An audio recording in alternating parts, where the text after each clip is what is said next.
சுர்ஜித் ஒரு ஆதங்கத்துல நம்ம வீட்டு பொண்ணு அவன் ஒருவேளை கூட்டிட்டு போயிட்டா. சுர்ஜித் ஒரு ஆதங்கத்துல நம்ம வீட்டு பொண்ணு அவன் ஒருவேளை கூட்டிட்டு போயிட்டா. ஒரு ஆதங்கத்துல பண்ணிட்டான்பா. ஆதங்கத்துல கொலை பண்ணுவீங்க, கரெக்டா? ஆதங்கத்துல பண்ணிட்டான்பா. ஆதங்கம் வந்துருச்சுன்னா எல்லாம் கொலை பண்றாங்க.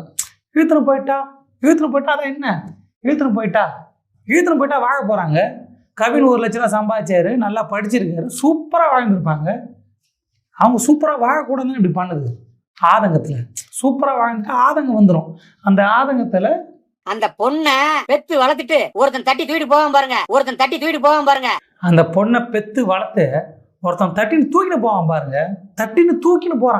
தூக்கின்னு போறான், இழுத்துன்னு போறான்.